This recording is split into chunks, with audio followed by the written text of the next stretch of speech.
عمیر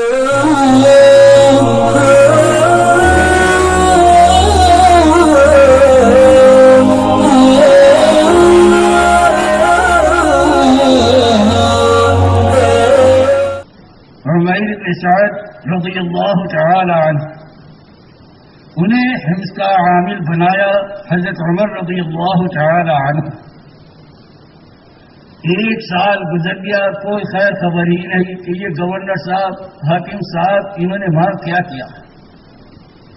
حضرت عمر رضی اللہ تعالی عنہ نے ایک خط لکھا، بالا نامہ لکھا کہ یہ خط میرا ملتے ہی فوراً چلے آؤ اور جو کچھ سال بھر کے اندر تم نے حاصل کیا ہے، جمع کیا ہے، وہ لے کر آئے۔ چلیے مدینہ منورہ پہنچے، سیدھے دربار کے اندر امیر المومنین کی خدمت میں حاضر۔ ہاتھ میں ایک جھولا تھا اور ہاتھ کے اندر ایک عصا تھا۔ دریا فرمایا عمر رضی اللہ تعالی عنہ نے کب آئے ہو؟ عرض کیا کہ ابھی آ رہا ہوں، سیدھا آپ ہی کے پاس تھا۔ فرمایا پیدل آ رہے ہو؟ کہا کہ پیدل آ رہا ہوں، شام سے پیدل ہی آیا۔ دریا فرمایا سواری نہیں تھی؟ عرض کیا نہیں، سواری نہیں تھی۔ حضرت عمر نے فرمایا بہت برے ہیں شام والے کہ تمہیں سواری بھی نہیں دی۔ کیوں؟ فرمایا اتق اللہ یا عمر، اللہ سے ڈرو۔ تم انہیں جو ہے برا کہتے ہو، میں نے انہیں نماز پڑھتے ہوئے دیکھا، تم انہیں برا کہتے ہو۔ بات یہ ہے کہ میں نے مانگی نہیں آپ سے، انہوں نے دی نہیں، اس واسطے پیدل چلا رہا۔ دریافت کیا کیسے مزاج ہیں؟ کہ میں نے دیکھتے نہیں، صحیح ہے تندرست اللہ کی شکر۔ فرمایا کیا لے کر آئے ہو؟ عرض کیا کہ یہ چھیلا ہے، پوری دنیا اس کے اندر ہے۔ اس کے اندر میرا پیالہ ہے جس کے اندر کھانا کھاتا ہوں، اس میں وہ پیالہ ہے جس کے اندر کپڑے دھوتا ہوں، اس کے اندر وہ پیالہ ہے جس سے وضو کرتا ہوں، اس کے اندر جو ہے دنیا کی یہی ضرورت ہے، وہ ساری اس کے اندر۔ اور یہ میرا عصا ہے کہ جانور اگر ملتا ہے اسے جو ہے دفع کرتا ہوں، اور کوئی دشمن آتا ہے اس سے لڑتا ہوں، ساری دنیا میری اس جھولے اور اس عصا کے ماتھے۔ فرمایا کیا لے کر آئے؟ سال بھر میں کمایا کیا ہے؟ کہا اس کا سوال کیا کرتے ہیں؟ یہ سوال کیوں کرتے ہیں؟ امیر المومنین عمر بن خطاب جو خلیفۃ المسلمین ہیں ان سے یہ بات ہے۔ وہاں کا سبحان اللہ، یعنی امیر المومنین کو اتنا بھی حق نہیں کہ سوال کرنے کے سال بھر میں کتنا جمع کیا، کتنا لایا۔ فرمایا کہ یہ سوال سمجھ میں نہیں آیا، جو مجھے وہاں حاصل ہوا، جو وہاں پر آمدنی ہوئی، جو اس کے مصارف تھے، جو اس کے خرچ کرنے کی جگہ تھی، جہاں پر اللہ نے اس کے خرچ کرنے کو فرمایا بس وہاں خرچ کر دیا۔ حضرت عمر نے فرمایا آپ کے ساتھ کچھ نہیں لایا؟ عرض کیا کچھ نہیں۔ اللہ نے مصارف بتا رکھے ہیں، خدا پاک نے خرچ کرنے کی جگہ بتلا رکھی ہیں، بس جتنی آمدنی ہوئی ہے وہ ساری کی ساری اس کے مواقع پر، اس کے مواضع پر خرچ کر کے آیا ہوں، اپنے ساتھ کچھ نہیں لایا۔ حضرت عمر رضی اللہ تعالی عنہ کو خیال ہوا ہو سکتا ہے کہ یہ اپنے گھر بھیج آیا ہو، جہاں آ کے جو ہے اپنے بزرگی جتا رہا ہو۔ چلے گئے، اپنے گھر چلے گئے۔ حضرت عمر رضی اللہ تعالی عنہ نے ایک آدمی بھیجا اور 1000 دینار، اس زمانے میں 1000 دینار کی قیمت تھی، آج تو لاکھوں کی بھی قیمت نہیں، آج تو پیسہ ہی بے قیمت ہو، انسان ہی بے قیمت نہیں ہوا، پیسہ بھی بے قیمت ہے۔ بھیجا اور جا کر وہ فرمایا جاؤ وہاں تحقیق کر کے آؤ، اس کے مہمان بنو، اگر وہاں گھر کے اندر کچھ خشائش، گھر کے اندر کچھ فراخی دیکھو تو چلے آنا، اور اگر تنگی دیکھو اور اس کے اندر ضرورت محسوس ہو تو یہ 1000 دینار انہیں دے دے۔ مدینے سے باہر قیام تھا۔ عمر رضی اللہ تعالی عنہ کے فرستادہ تحقیق حال کرنے کے لیے جو گئے السلام علیکم وعلیکم السلام، کہاں سے آ رہے ہو؟ مدینے سے آ رہا ہوں۔ امیر المومنین کا کیا حال ہے؟ میں کہا خیریت سے ہیں۔ فرمایا ہاں بہت خیریت سے ہیں، اللہ اسے جزائے خیر دے، بہت خدا کے حکموں کا پابند ہے۔ میں نے سنا ہے کہ اپنے بچے کے اوپر اس نے حد قائم کیا۔ یہ بات چیت ہو کر انہوں نے قیام فرمایا، 2 دن 3 دن تک قیام فرمایا، اور وہ اپنے جو ہے سوکھی روٹی لا کر اپنے رکھتے رہے۔ 3 دن جب پورے ہو گئے تو انہوں نے کہا کہ اللہ کے بندے، مہمانی 3 دن کی ہوتی ہے، بس جاؤ اب سفر کرو۔ یعنی جو کچھ تھا کھلا دیا بھائی۔ جب انہوں نے دیکھا کہ گھر میں کچھ نہیں ہے تو امیر المومنین نے جو 1000 دینار دیے تھے وہ ان کی خدمت میں پیش کیے کہ امیر المومنین نے یہ بھیجے۔ ڈر گئے اس سے، گھبرا گئے کہ میرے سوا اور کوئی ملا ہی نہیں تھا امیر المومنین۔ بیوی نے یہ کہا کہ آپ جو ہے گھبراتے کیوں ہیں، ڈرتے کیوں ہیں، اپنے جو ہے لے کر تقسیم کر دیجئے۔ تو گھر میں کوئی اتنا کپڑا بھی نہیں تھا جس کے اندر وہ دینار لے کر رکھ۔ کون؟ یہ وہ ہیں جو شام کے عامل تھے، جو شام کے گورنر تھے، جو سال بھر وہاں گورنری کر کے آئے تھے۔ کیوں کہ ان کے دل کا یقین صحیح تھا، وہ جانتے تھے کہ یہ حکومت نہیں ہے، یہ ایک ذمہ داری ہے جس کو پورا کرنا ہمارے ذمہ ہے۔ ہمیں ہر چیز کا خدا کے سامنے جا کر جواب دینا ہے۔ ہمیں دنیا کے اندر اپنے چوچلے پورے کرنے کے لیے، ہمیں شیطان کی مان کر چلنے کے لیے، ہمیں اپنے خواہشات کو پورا کرنے کے لیے نہیں بھیجا گیا۔ ہمیں خدا کے حکموں کو زندہ کرنے کے لیے، اس زندگی میں خدا کا سچا بندہ بننے کے لیے بھیجا گیا ہے۔ جون سی ذمہ داری بھی حوالے کی جاتی تھی، اس کے اندر اپنی صفت کو وہ ہاتھ سے نہیں جانے دیتے۔ چنانچہ بیوی نے اپنی اوڑھنی دی، اس کے اندر لیا اور لے کر وہ جو ہے ساری اسی مجلس کے اندر کہ فلاں بیوہ ہے، فلاں یتیم ہے، فلاں مسکین ہے، اتنا اس کو دے دو، اتنا اس کو دے دو، یہ سارا کا سارا اسی مجلس کے اندر تقسیم کر دیا۔ اس نے قاصد میں جا کر عمر رضی اللہ تعالی عنہ کے سامنے پوری کیفیت بیان کی، تو عمر نے پھر دوسرا آدمی بھیج کر ان کو طلب کیا اور بلایا۔ یہ حاضر ہوئے امیر المومنین کی خدمت میں، اور حاضر ہوئے عمر نے دریافت کیا کہ اس پیسے کا کیا اللہ اکبر، کیا آپ کے سوال کا کیا مطلب؟ کیا میں نے جو کچھ کیا۔ حضرت عمر نے خدا کا واسطہ دے کر پوچھا بتلاؤ تو صحیح بڑھوں 28 سال۔ تو انہوں نے حقیقت حال بیان فرما دی کہ بھائی میں نے جو ہے فقراء اور مساکین کو ان کے مستحقین کو تقسیم کر دیا۔ حضرت عمر رضی اللہ تعالی عنہ نے اور دینا چاہا تو اس کے لینے سے انکار کر، غلہ دینا چاہا تو غلے کو بھی انکار کر دیا۔ یوں فرمایا کہ میرے گھر میں 3 صاع جو موجود ہیں، ابھی 3 صاع تقریباً 2 دھڑی کے قریب وہ موجود ہیں، اور اتنے ختم ہوگا، اتنے خدا پاک اور دے دیں، لہٰذا مجھے غلے کی ضرورت نہیں۔ کپڑا دینا چاہا تو کپڑا ضرور لے لیا۔ یوں فرمایا آتے ہوئے میں نے دیکھا کہ یہ ایک مسکینہ تھی، ایک عورت تھی، اس کے پاس کپڑا نہیں ہے، اس واسطے یہ لیتا ہوں کہ جاتے ہوئے اس کو دیتا چلا۔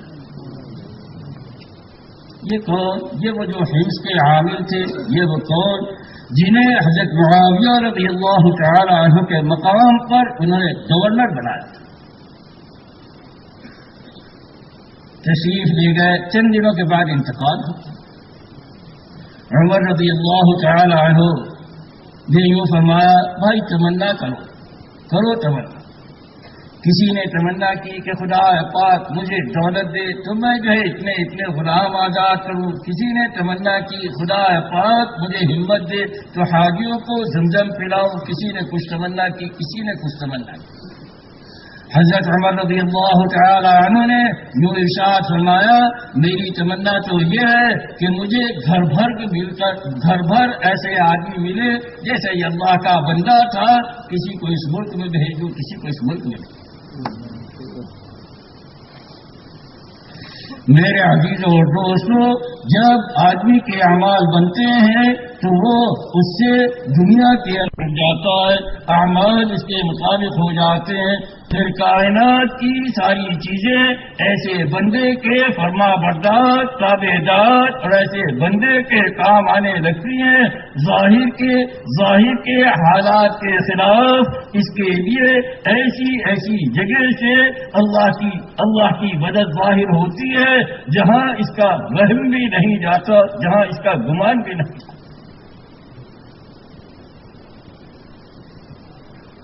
لیکن آج ہم دنیا بھر کی چیزوں پر کوشش کر رہے ہیں، دنیا بھر کے چیزوں کی حاصل کرنے کی فکر میں پڑے ہوئے ہیں، لیکن جو اصلی سرمایہ تھا، جو ہماری اصلی بلندی کا زینہ تھا، وہ ہم نے چھوڑ دیا ہے، بھلا دیا ہے، اور یہ بھلا دینا اور اس سے جو ہے بعید ہو جانا، یہ بہت ہمیں دکھ پہنچانے والا ہے۔ موت جب آئے گی ہر ایک کو اس کا انداز ہو جائے گا، اور موت ہر ایک کو آنی ہے، چاہے جتنا مالدار ہو، جتنا چاہے عہدے دار ہو، جتنا چاہے وہ تونگر ہو، اس کو موت ایک دن آنی ہے۔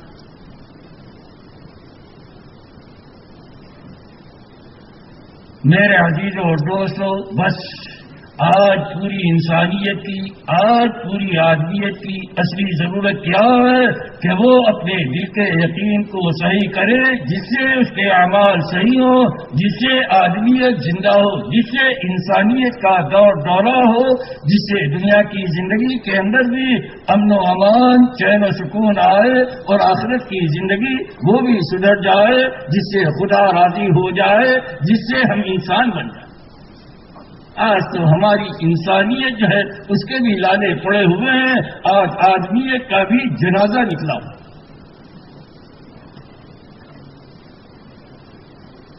میرے عزیزوں اور دوستوں، اس کے لیے اس کلمے پر کوشش کرنی ہے، جتنی ہماری کوشش اس کلمے پر ہوگی اتنی ہماری پوری زندگی صحیح رخ پر آتی چلی جائے گی۔ یہ کلمہ اتنا ہی نہیں ہے کہ لا الہ الا اللہ، اتنے ہی الفاظ نہیں ہے، پوری زندگی اس کے اندر ہماری سموئی ہوئی ہے، ہمارے اپنے معاملات میں، اپنی معاشرت میں، اپنے بود و باش میں، اپنے رہنے سہنے میں، اپنی عبادات میں، اپنے اخلاق میں، جو اس کلمے کا تقاضا ہے اس کا پابند ہو کر چلنے کا اس میں مطالبہ ہے۔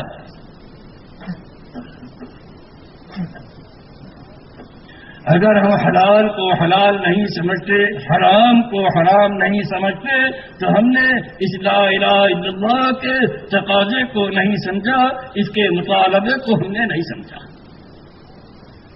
حضور پاک علیہ الصلوۃ والسلام نے مکے کے اندر جب اس کی دعوت دی، اور جو آپ کی اس دعوت پر ہاں کرتا تھا وہ بھی اسی کی دعوت میں لگ جاتا تھا۔ مکے کی 13 سالہ زندگی میں اسی کلمے پر کوشش کی گئی ہے، تو کوشش کرنے والوں کے اندر وہ صلاحیت، وہ استعداد پیدا ہوئی کہ جب مدینہ منورہ گئے، بس خدا پاک کی طرف سے جس چیز کو کرنے کو فرمایا گیا اس کا کرنا، اور جس سے منع فرمایا گیا اس سے رکنا ان کے لیے آسان ہو گیا تھا، اس کلمے پر محنت کرتے کرتے۔ آج بھی اگر اس کے اوپر محنت کی جائے گی، کوشش کی جائے گی، کوشش کرنے والوں کے اندر یہ استعداد پختہ ہوگی، یہ صلاحیت چمکے گی کہ اللہ کے ہر حکم پر قدم اٹھانا، اللہ کی ہر منع کی ہوئی چیز سے بچنا ان کے لیے آسان اور سہل ہو جائے گا۔ بھائی یہی ہے آدمیت، اور یہی ہے عبدیت، اور یہی ہے بندگی کہ انسان زندگی کے ہر شعبے میں، حیات کی ہر لائن میں اللہ کے حکموں کا پابند ہو کر چل رہا۔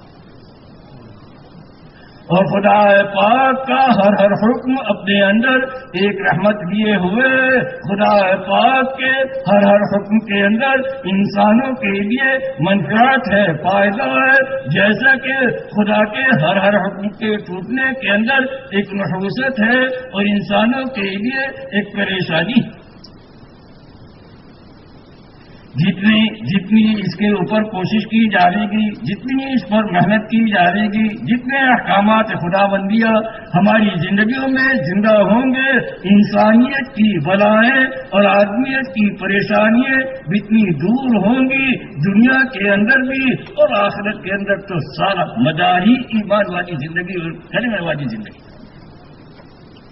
موت آتے یہ اوپر کے سارے بکیڑے، یہ اوپر کی ساری دھوکے کی چیزیں یہ سب ختم ہو جاتی ہیں، بس یہ انسان اس کا دل اور اس کے دل کا یقین اسی کے اوپر سارا مدار اور سارا معاملہ اسی پر ہوتا ہے۔ جب موت آتی ہے، چاہے بادشاہ ہو اور چاہے جو ہے مالدار ہو اور چاہے بھائی کوئی رئیس جمہوریہ ہو، چاہے کوئی بادشاہ ہو، اسے جو ہے قبر میں جب آپ چھوڑ کر چلے آتے ہیں، وہ ساری دنیا کی چیزیں ایک طرف اور یہ تنے چڑھائے، وہاں کوئی نہیں پوچھتا کہ کتنا مال چھوڑ کر آئے ہو، کیا آپ کا روزہ تھا، کتنے آپ کے رشتے دار تھے، کتنے آپ کے ماننے والے تھے، وہاں تو یہ کہ آپ کا یقین کیسا ہے اور اعمال کیا۔ آدمی کو جب قبر میں اتارا جاتا ہے، دفنانے والے دفن کر کے آتے ہیں، ابھی قبرستان سے باہر نہیں آتے کہ فرشتے آ جاتے ہیں اور آ کر 3 سوال کرتے ہیں، بتلاؤ کون تمہارا پالنے والا ہے، کیا تمہارا طریقہ زندگی تھا، اور اس آدمی کے بارے میں کیا کہتے ہو، یعنی جناب رسول اللہ۔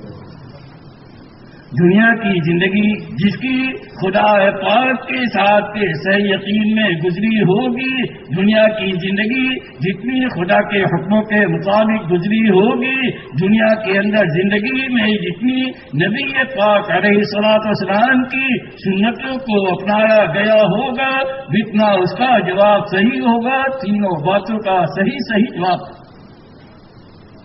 صحیح جواب ہونے پر وہاں پر قبر کے اندر جنت کی کھڑکی کھول دی جائے گی، جس سے اس کے جنت کی خوشبوئیں، جنت کی ہوائیں آئیں گی اور وہ جو ہے آرام سے سوتا رہے گا قیامت کے دن۔ اور اگر خدا نہ خواستہ جوابوں کے اندر کچھ گڑبڑی ہوئی، جوابوں کے اندر کچھ لکنت ہوئی، جواب دینے کے اندر زبان لڑکھڑائی، تو وہیں سے اپنا دوسرا دروازہ کھول دیا، جہنم کی کھڑکی کھول دی جائے گی، جس سے آگ کی لپٹیں، جس سے بدبوئیں آئیں گی اور قیامت تک اس کو جو ہے وہاں پر سزا دی جاتی رہے۔ یہ تھوڑی سی دنیا کی زندگی کے اندر اپنی بےایمانی کی بنا پر میرے عزیزوں اور دوستوں اور بزرگوں، آج سارا بٹار ہمارے اس دل کے یقین کے اوپر، یقین کا کلمہ بس یہ لا الہ الا اللہ، دنیا بھر کی چیزیں ایک طرف ہو جائیں، ہمارے اس کلمے کے یقین پر کوئی شائبہ نہ آئے، یہ ہے یقین کی دولت، یہ ہے یقین کا سرمایہ۔ کیونکہ اس کے اندر خدا کی خدائی اور خدا پاک کا کرتا دھرتا اور خدا پاک کا قادر مطلق ہونا، یہ سب اس کلمے کے اندر ہے۔ جب آدمی کے دل کے اندر یہ یقین ہوتا ہے تو ساری دنیا ایک طرف ہو، وہ جو ہے اسے ایک شائبہ بھی کسی کھٹکے کا نہیں ہوتا، کیونکہ جانتا ہے کہ خدا ہی کرتا ہے، اس سے کچھ نہیں۔ آج ہم سب اس بیماری کے اندر، آج ہم سب اس کمزوری کے اندر مبتلا ہے، آج ہمارا خدا پر اتنا یقین نہیں ہے جتنا ہمیں اپنے ہنر پر، جتنا ہمیں جیب کے پیسے پر، جتنا ہمیں اپنی دکان پر یقین ہے، ہمیں خدا پر اتنا یقین ہے۔ یہ ہماری بیماری ہے، اور وجہ اس کی یہ ہے کہ ہماری ساری محنت جن چیزوں پر لگی ہوئی ہے، یقین اسی کا بنا ہو۔ اگر ہماری محنتوں کا رخ کلمے کی طرف ہو جاوے، اس کے ساتھ محنت جڑ جائے، تھوڑی تھوڑی محنت کرتے رہیں گے، اسی کے مطابق یقین ہمارا بنتا رہے گا، اور اس یقین کے مطابق اعمال بنتے رہیں گے، اور اعمال کے بننے کے مطابق اللہ جل شانہ دنیا کے احوال بھی بناتا رہے گا، اور آخرت کے احوال بھی اللہ درست مانے۔ یہ چلے اور 3 چلے یہ اس واسطے ہیں کہ ہمارا جو یہ مرض ہے، ہماری جو یہ بیماری ہے، یقین کی کمزوری، جتنی ہماری محنت ہوگی، جتنی ہماری کوشش ہوگی، جتنے ہماری رغبات، جذبات، ہماری خواہشیں اس کلمے کی محنت پر قربان کی جائیں گی، جتنا اس کے ساتھ تعلق ہوگا، جتنا اس کے ساتھ یقین ہوگا، اتنا ہی ہمارے اعمال کے اندر درستگی آئے گی، جتنی ہماری جو ہے خدا کی بندگی جو ہے وہ کھل کر ظاہر۔ آج ہم زبان سے تو کہتے ہیں خدا کے بندے ہیں، لیکن حقیقت کے اعتبار سے ہم نفس کے بندے اور خواہش کے بندے، ہم روپے پیسے کے بندے، جس کے اوپر حدیث پاک میں لعنت آئی ہے، وین عبد الدینار و عبد الدرہم۔ زبان پر خدا کا بندہ ہونا اور حقیقت میں اپنے نفس کا بندہ اور روپے پیسے کا بندہ بنے، اس کے لیے بھائی یہ ساری کوشش ہے، اس کے لیے یہ ساری چلت پھرت ہے، اس کے لیے یہ ساری نقل و حرکت ہے۔ جو ہم عذر کرتے ہیں یہی ہماری بیماری ہے۔ ہم عذر کیا کرتے ہیں؟ ہماری دکان ہے، ہماری ملازمت ہے، ہماری مزدوری ہے، کیسے جائیں؟ ارے بھائی، اس کو ہم نے اصل قرار دے دیا اور ہم نے خدا کی قدرت سے اپنی آنکھوں کو بند کر لیا، ہم نے خدا کے اوپر کے یقین کو کمزور کر دیا۔ یہی ہماری بیماری ہے، اس سے نکلو گے، اس کے ساتھ ہمارا یقین جڑے گا، اسی واسطے نکلنا۔ ہم سمجھتے ہیں انہیں آزار، حالانکہ وہی ہماری بیماری ہے۔ اس لیے میرے عزیزوں اور دوستوں اور بزرگوں، ارادے کرو اپنے خدا کے بندہ بننے کے لیے، اپنے اس مرض کے علاج کرنے کے لیے، اپنے ان جھمیلوں میں سے نکل کر کلمے والے یقین کو اپنانے کے لیے، اس حقیقی یقین کو حاصل کرنے کے لیے اپنے ان جھمیلوں میں سے نکلنا پڑے گا۔ جو جتنی کوشش کرے گا وہ اپنی اس اصلی سرمایہ میں سے اتنا حصہ پائے، اور کوئی مشکل نہیں۔ آج یہ جو ترتیب بتلائی جا رہی ہے کتنی آسان، کتنی سہل اور کتنی ایسی کہ جو شخص کرنا چاہے وہ کر سکتا ہے، ہر شخص کر سکتا ہے، چاہے ملازم ہو، چاہے تاجر ہو، اور چاہے مزدور ہو، اور چاہے بھائی وہ کاشتکار اور ذمہ دار ہو۔ سال میں 4 مہینے اللہ کے راستے میں نکل کر اس کلمے کی دعوت دے رہا ہو، اس کلمے کو سوچ رہا ہو، اس کے مطابق اپنے 24 گھنٹے گزار رہا ہو، اور اس کے تقاضوں کے خلاف کی جتنی چیزیں ہیں اس سے اپنی حفاظت کر رہا ہو، 4 مہینے ہر سال میں اس طریقے سے اگر کر رہا ہوگا تو اس کی اس بیماری کا علاج دھیرے دھیرے ہوتا رہے گا، اور 8 مہینے اپنے گھر پر رہتے ہوئے، اپنے دھندوں میں رہتے ہوئے 24 گھنٹے میں اس کے تقاضے کے مطابق چل رہا ہو، آسان سی ترتیب۔ لیکن مشکل اس کے لیے ہے جو اپنے انجام سے بے خبر، جو اپنی موت کو بھلائے ہوئے، جو اپنے خدا پاک سے آنکھ بند کیے ہوئے غافل ہوئے چل رہا۔ لیکن اس کو اور زیادہ ضرورت ہے کیونکہ اس کی بیماری زیادہ شدید ہے۔ خدا پاک نے قرآن پاک میں بھی فرمایا، یعلمون ظاہرا من الحیات الدنیا وہم عن الآخرۃ ہم غافلون۔ دنیا کی زندگی کی اوپر کی چیزوں کو جانتے ہیں اور آخرت سے بے خبر ہیں۔ حالانکہ آخرت کی زندگی وہ اصلی زندگی ہے، دنیا کی زندگی وہ فانی ہے، ختم ہونے والی ہے، ختم ہو کر ہی رہے۔ کوئی اس کو باقی رکھنا چاہے، کوئی دنیا سے نہ جانا چاہے تو بھائی اس کی یہ ساری کوششیں سب جانتے ہیں یہ بیکار جاتی ہیں۔ آج تک کوئی نہیں باقی رہا ہے اور آئندہ بھی کوئی باقی نہیں رہے۔ کل من علیہا،